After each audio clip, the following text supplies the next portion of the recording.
Hi, and welcome back to Joy in the Quarantine, God's words of comfort and encouragement even when you're stuck. This episode is being released on Good Friday, and this isn't intended to replace your Good Friday worship service.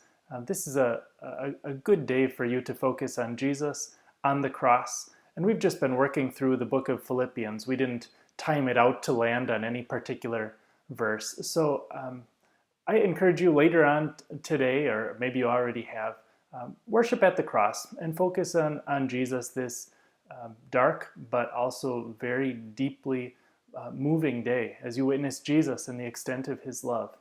Today we're at Philippians chapter 2. We're in verses 21 and 22.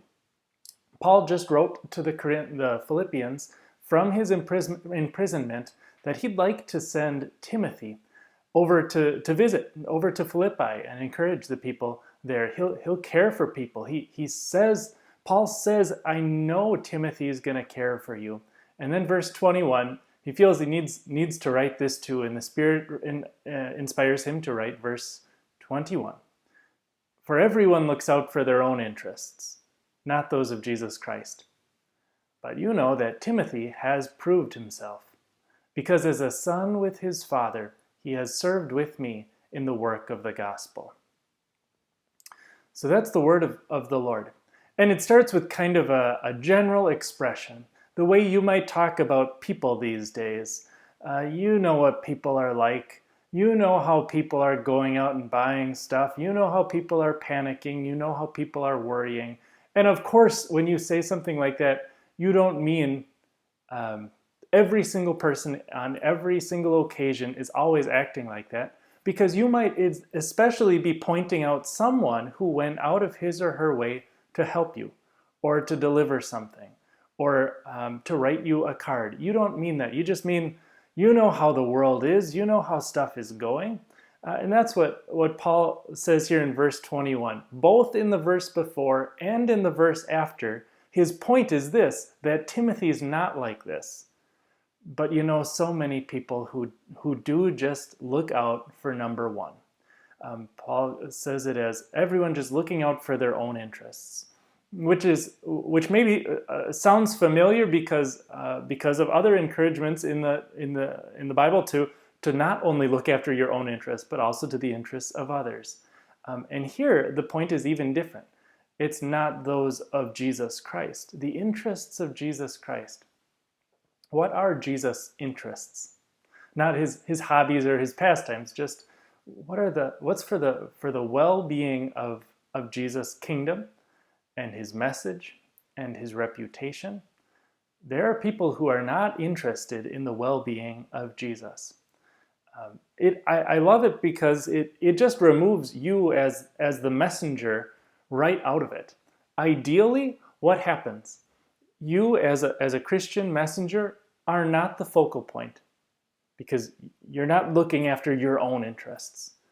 And you aren't even trying to get people to listen to you. You're trying to get people to listen to Jesus. There's a classic painting of, I think it was by Cranach, of Luther pointing to the cross. Let's see if I can do this in the video. So Luther pointing to the cross, and the people are standing over here, and they're kind of looking back. And his point is, you guys look at him, and the people look at the cross, and put Jesus in the middle, and allow that to be our focal point. For everyone just looks out after their own interests. No, put the focus on where it needs to be today. I'm talking to you now. Look out for Jesus' interests. I know you're interested in self-preservation, and you're looking to conserve maybe your finances, you're looking to conserve your food, you're looking to stay healthy. Of course, that's important stuff. But don't lose track of this. Your life has been bought and paid for by Jesus Christ. And his plan for you is more than just you survive. He's got good goals for you. What are they? That's going to depend on who you are and who the Lord has made you and blessed you to be, and whom the Lord has put around you.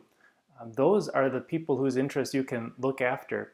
And that will actually be in Jesus' best interests as well, as you let your light shine to them and they see who you are and they praise their Father in heaven, your Father in heaven.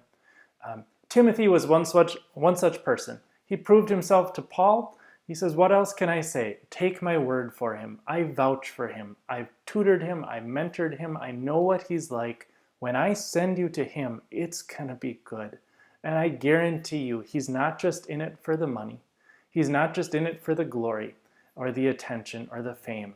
He's in it for Jesus, and he wants you to be connected with Jesus. Let that be our goal too. Whether you're a pastor, which there are very few of you watching this, I think, or you're a parent, and you want your children to be raised following Jesus first and foremost, and then listening to you right behind him.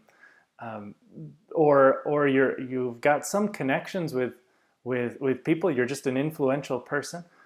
You've got people who look up to you and you can mentor.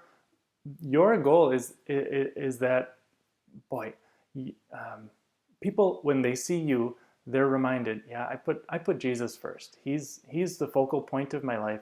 He gets all my attention and my praise. I hope I've kind of primed the pump for you to be thinking about these verses today as you watch Jesus on the cross, literally giving himself for you. How can you direct more people's attention to him? How can you look out for his interests instead of just your own? How can you serve in a humble and selfless way in the work of the gospel?